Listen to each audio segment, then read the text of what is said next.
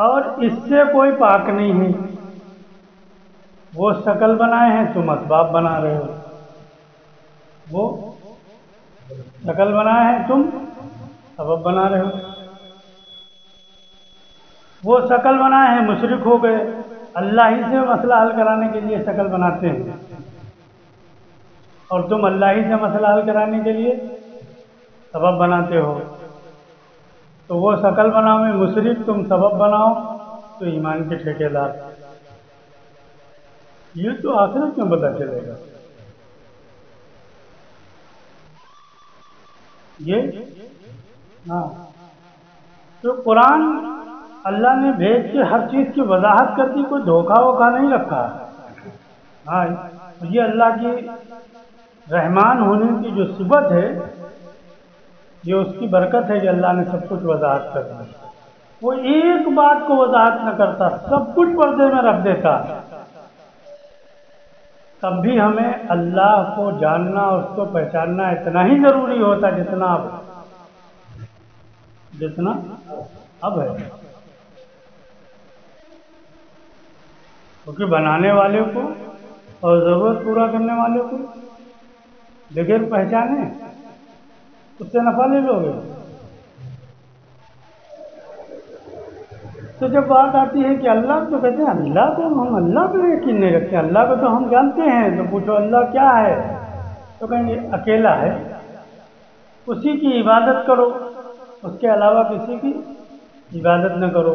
مکمل جھوٹ بولتے ہیں. نہ یہ جانتے ہیں کہ اللہ کس کو کہتے ہیں، اور نہ یہ جانتے ہیں کہ عبادت کس کو کہتے ہیں. اگر اتنا جان کے اور اتنا سمجھ لے انسان، تو یہ ایمان سے کہاں خالی رہ جائے گا. اور اسی بوجھ کی وجہ سے انسان مطمئن ہے کہ ہم ایمان والے ہیں، کہ اللہ کو ہم ایک مانتے ہیں، اور یہ گواہی دیتے ہیں کہ اسی کی عبادت کرنا ہے، اس کے علاوہ کسی کی عبادت نہیں کرنا ہے.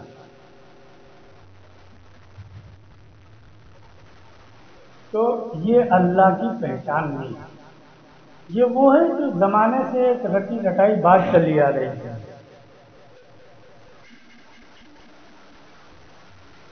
رب کو پہچاننا یہ اللہ کی پہچان ہے.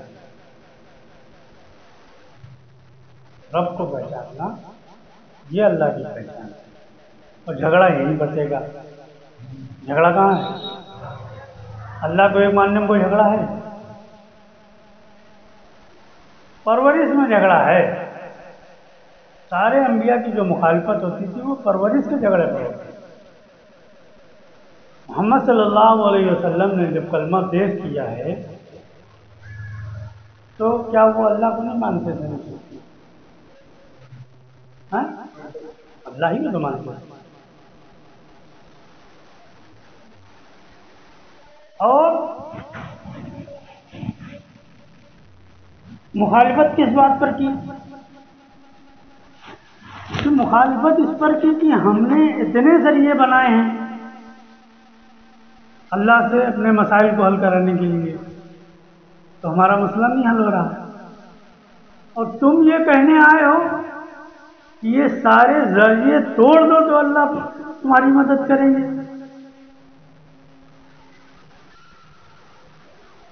سارے ذریعے توڑ دو تو اللہ تمہاری مدد کریں گے. یہ تو ایسے ہوا نا کہ ایک انسان کے پاس پیسہ ہے، کھانا نہیں ہے. ایک انسان کے پاس پیسہ ہے، کھانا نہیں ہے. اب پیسے سے کھانا مل سکتا نہیں مل سکتا ہے؟ ارے مل جائے گا نہیں مل جائے گا. اب آپ اس کو یہ سمجھاؤ کہ یہ جو تمہارے پاس پیسہ ہے اس کو تم دریا میں پھینکو اور کھانا اللہ کھلائیں گے. وہ جھگڑے کا آمادہ ہوگا نہیں آمادہ ہوگا؟ کیونکہ اس کو یہ نظر آ رہا ہے کہ ہماری جیب میں پیسہ ہے، یہاں کھانا نہیں ہے، ہوٹل نہیں ہے، ابھی تھوڑا سا آگے جائیں گے لکھنؤ میں ہوٹل مل جائیں گے. کوئی قصبہ پڑے گا، کوئی شہر پڑے گا، تو ایسا ہوگا تو مل جائے گا۔ اور یہ آدمی کہہ رہا ہے کہ کھانا اللہ کھلائیں گے، پیسہ پھینک دو، مان لے گا کوئی؟ بس اتنا ہی نظریے کا فرق تھا جو مشرکین مکہ نے آپ کے بات کو نہیں مانا۔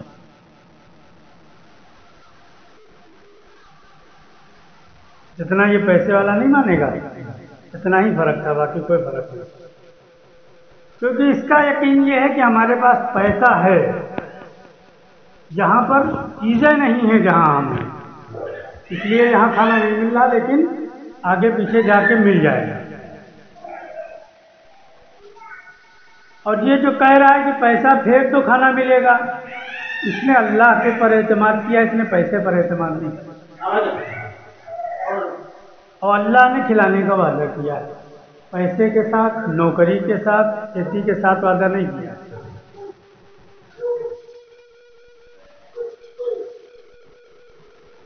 اس نے پرورش کا وعدہ کیا ہے، ہم پرورش کریں گے۔ اب اس کی قدرت والی پرورش چاہتے ہو تو راستہ نماز دیا ہے، اور یہ بھی نہ کرو تب بھی وہ پرورش کرتا ہے، تو ذلت اور رسوائی کے ساتھ کرتا ہے۔ پرورش سب کی کرے گا دنیا میں، جس کو پیدا کیا، جس مخلوق کو پیدا کیا، سب کی پرورش وہی کرتا ہے۔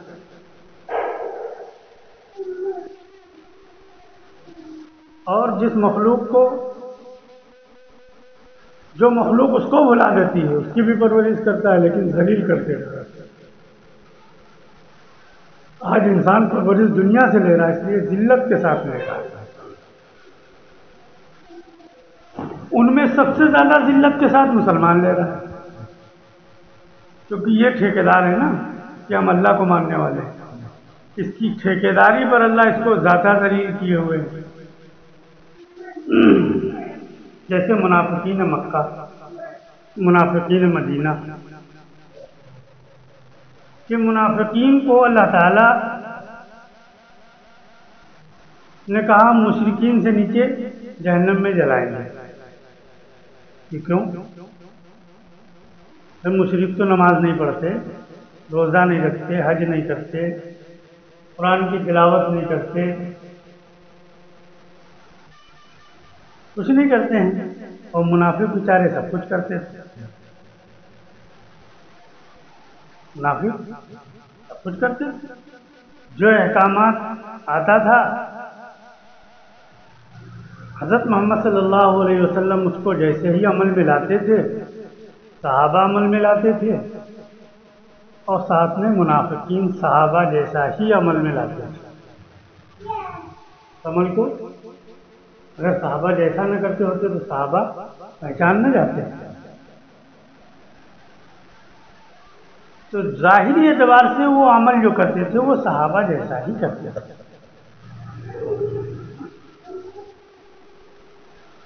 تو یہ کیا سارے عمل کرنے والا مشرکین سے نیچے جہنم میں؟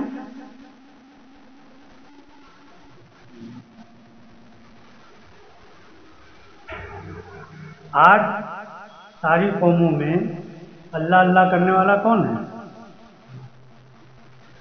ساری قوموں سے زیادہ ذلیل ہے نہیں؟ کیوں؟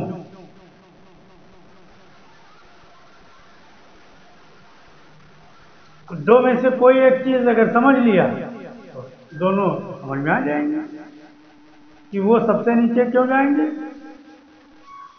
کیونکہ وہ سارے عمل کرتے تھے منافق، شکل و صورت کے اعتبار سے، کپڑے کے اعتبار سے، نماز کے اعتبار سے، اور احکامات کے اعتبار سے جو احکامات آتے جاتے تھے، کیونکہ اس وقت احکامات کا آنے کا دور تھا۔ اور یہی نہیں، آج جماعت میں نکلنا ایک طبقے کے نزدیک سب سے بڑی اللہ کی عبادت کا ذریعہ ہے، اور وہ تو انبیاء کے، نبی کے ساتھ جماعت میں نکلتے تھے۔ کس جماعت میں؟ دعوت کھانے والی۔